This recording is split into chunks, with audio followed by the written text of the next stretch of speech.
Olá, meu nome é Jefferson, eu sou psicólogo e professor. Sou formado em filosofia, psicologia e tenho especialização em saúde mental, psicanálise e psicopatologia. Mais uma especialização em psicologia transpessoal e uma grande extensão universitária em neuropsicologia. E hoje eu estou aqui para falar para vocês um modo diferente de entender o que é a oratória e como falar bem em público. Me acompanhe. Oratória. Como perder o medo de falar em público? As pessoas normalmente me perguntam: Jefferson, eu tenho medo disso, como é que eu faço para perder esse medo? E eu digo: você não perde um medo, você vence o medo.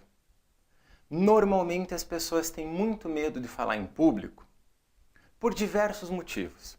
E nesse curso eu vou falar detalhadamente como fazer para você vencer o seu medo de falar em público. Mas o que é oratória? Oratória nada mais é que a arte de bem falar, de falar bem. Antigamente era muito estudada por políticos religiosos, mas hoje em dia isso mudou. Hoje em dia é essencial que todo mundo saiba se comunicar.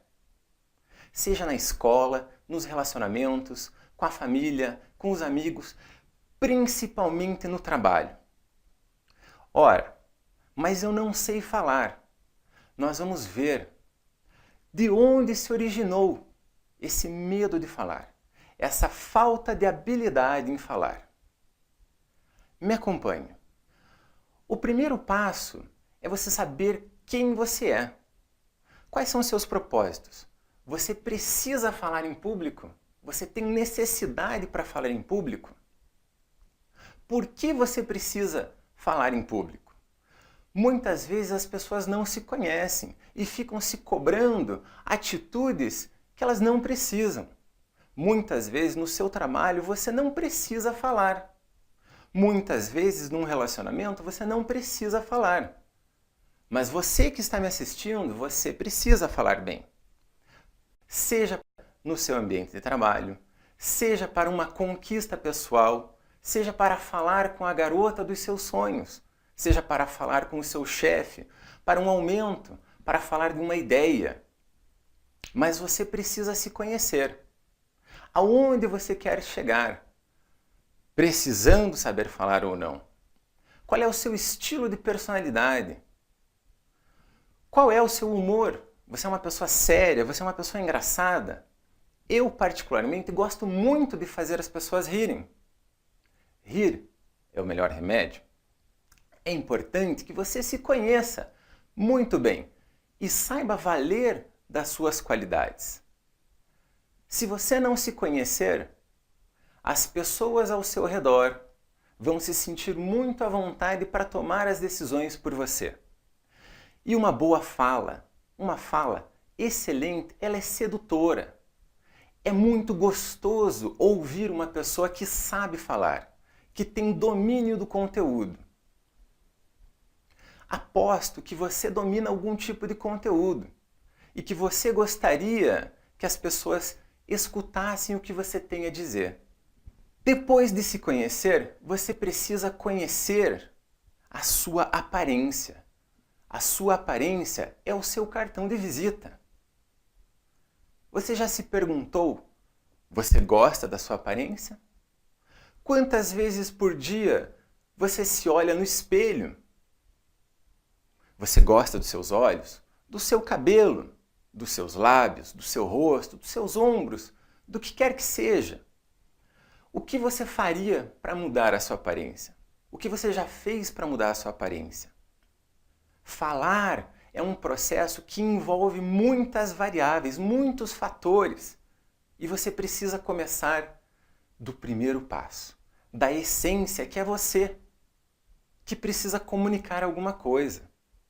Não só numa grande sala, numa reunião, mas você precisa pensar em você, no seu cartão de visitas. Como é que você está arranjando o seu cartão de visitas? É bonito? Precisa de um trato, de uma repaginada. Você já passou por algum tipo de trauma? Já se sentiu exposto? E normalmente eu vou lhe dizer, isso começa cedo. Na escola, quando você tem que fazer os textos e as leituras, em que os seus colegas riem. E em alguns casos, até os professores. Ou mesmo em casa. Quando a mãe, poxa, mas você não sabe ler? E tem muitas. O irmão, o primo, o vizinho, o amigo, E você começa a desenvolver um trauma. Começa a pegar uma aversão a se sentir exposto. Você vai perdendo a vontade de ler, de se expressar, seja em qualquer ambiente. Você já passou por bullying? O que você não gosta em si? É importante que você se aceite e se goste. Ame quem você é e não tenha vergonha de ser quem você é. Você é o seu melhor cartão de visitas. Você já parou para pensar em quais são as suas qualidades?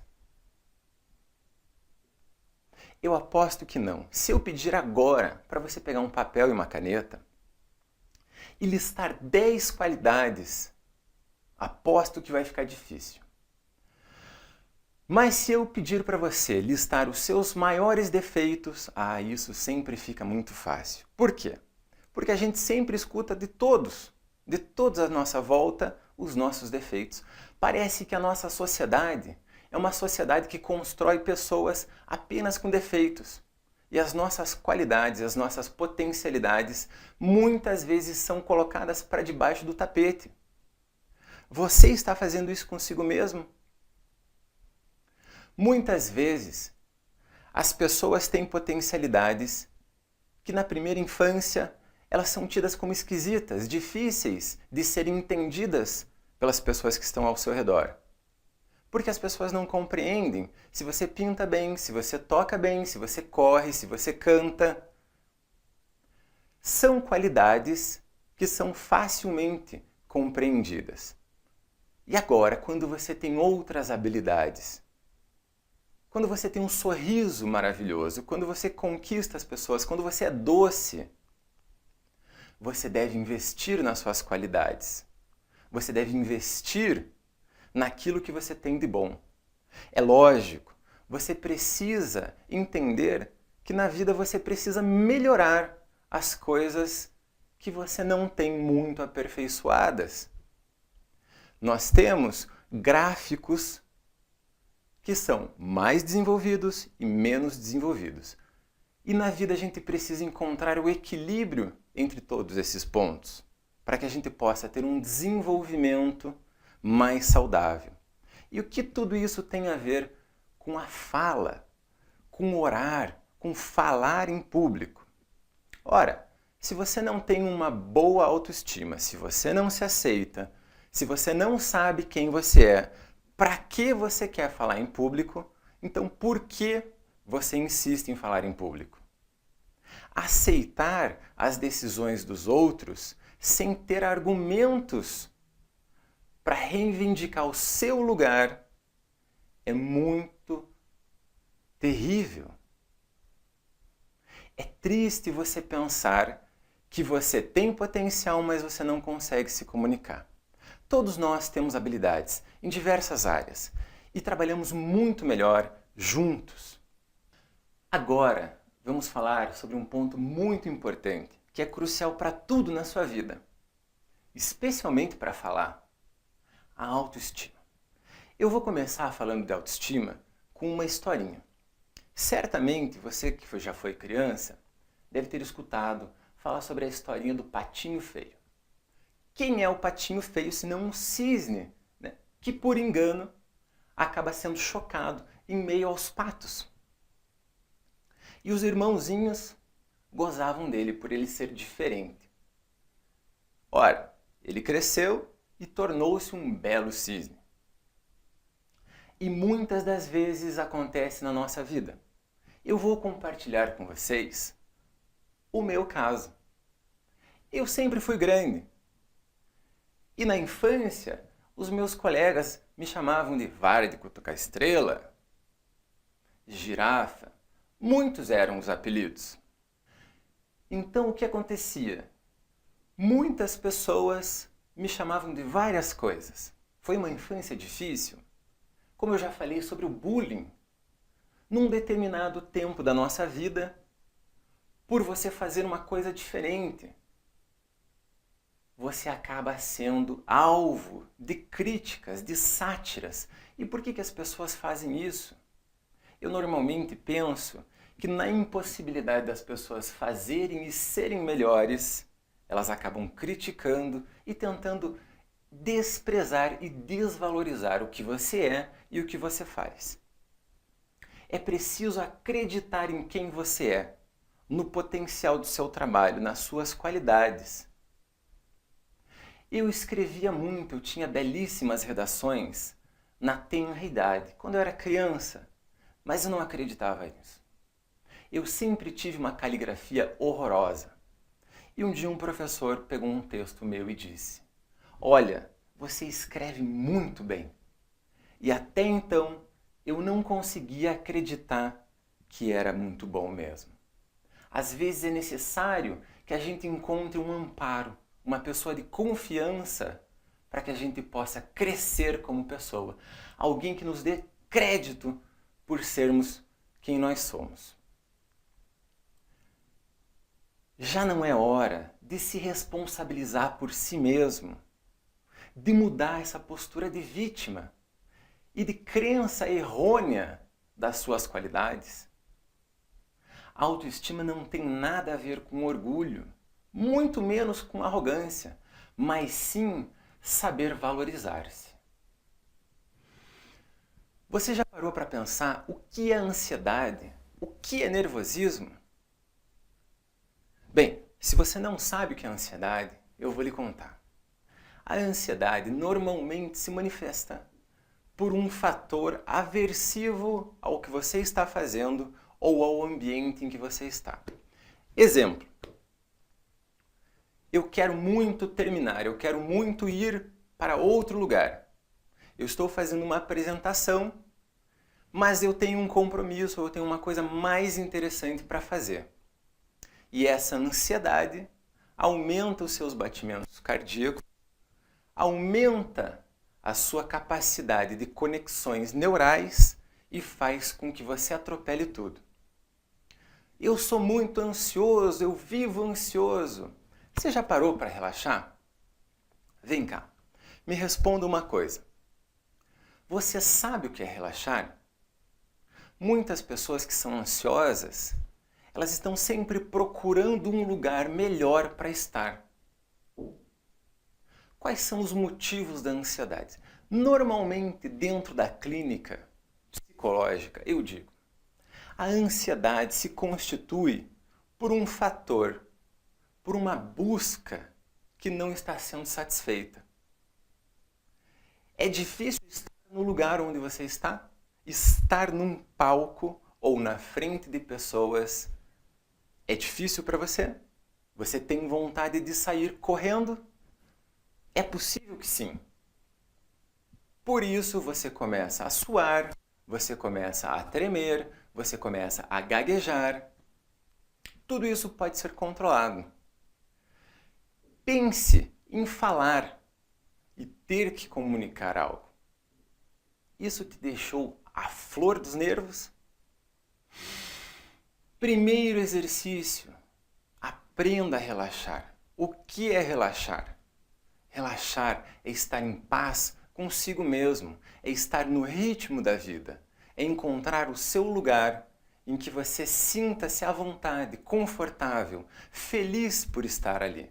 E falar em público deve ser uma coisa que, no mínimo, a médio e longo prazo, você deve pensar em que te deixe feliz e deixe as outras pessoas felizes. Por quê? Porque você vai passar uma informação, você vai lidar com pessoas que precisam ouvir o que você tem a dizer. É importante que você controle a sua ansiedade, principalmente controlando os seus pensamentos. O que te faz ficar ansioso? É a vontade de sair correndo? Não está prazeroso estar onde você está? Não tenha medo de travar. Todos travam. Não sinta medo do nervosismo. Muitos oradores experientes sentem esse medo, essa ansiedade de começar e falar, seja qual seja o público. Não importa se é a primeira vez ou a milésima vez. Todo grande orador, jornalista, apresentador, todos sentem uma pequena, média ou grande ansiedade diante de apresentações. Agora vamos falar sobre medo e julgamento. Quais são os seus medos? Por que você tem medo de falar em público? A maior parte desses medos, como eu já disse, são originados na infância. Por isso, eles acabam se tornando traumas. Só de pensar em falar em público, você já sua frio. Já dá aquele desconforto nas vísceras, na barriga. Você quer sair correndo, você paga para alguém fazer isso, mas você não faz. Os seus medos são originários onde? Foi a professora da 3ª série que falou que você lê muito mal e que não tinha jeito?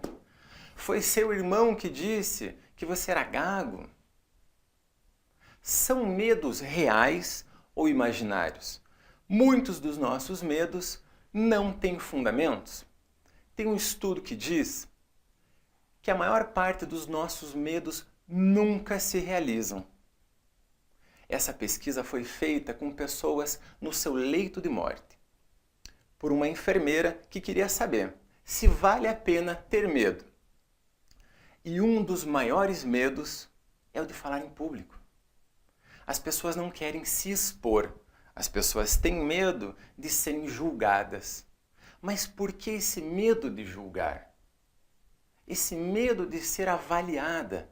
Puxa, ele fala muito mal, ou ele fala muito bem, mas está vestido muito mal. O conteúdo é ruim, os olhos, um monte de medos, especialmente no mundo feminino, em que as mulheres acabam sendo muito cruéis umas com as outras, em que uma coisinha pode botar a perder todo um grande projeto. Se você está acima do peso, abaixo do peso, os olhos famintos por julgamento. Não tenha medo de julgamentos. Essas pessoas normalmente vão passar pela sua vida. Tenha coragem de enfrentar esse medo. O medo não vai embora e não perde, assim como você perde as suas chaves, perde seu guarda-chuva. Ah, hoje eu vou sair, passear e vou levar o meu medo junto. Vamos ver se eu consigo perder. Não, não é assim. Você precisa conhecer o seu medo. Onde foi que você apreendeu? Onde foi que você conseguiu esse medo? Esse medo nasceu com você? Nada nasce com a gente. Então, a gente aprende a vencer progressivamente esse medo. Medo de falar em público. Eu vou começar a me expor gradativamente. Aos poucos. Na sua roda de amigos, você tem medo de se comunicar? Para conseguir um namorado, uma namorada, um parceiro, quantas coisas você já perdeu por medo de falar? Os nossos medos são para nos proteger ou para que possamos nos superar. Portanto, avalie-os, pense quem deve julgá-lo, se não você mesmo. Tenha coragem de vencer todos os seus medos, enfrentando gradativamente. Hoje eu enfrento uma sala de aula, amanhã uma sala de reuniões, amanhã depois um anfiteatro repleto de pessoas. Aqui vimos muitas coisas, mas como eu acabei de dizer, tem muito mais. Se você quiser saber mais, aproveite e entre em contato comigo. É um prazer poder ajudar a todos que precisam. Se você gostou, abaixo do vídeo tem um link. se inscreva para receber mais novidades e informações. Até breve!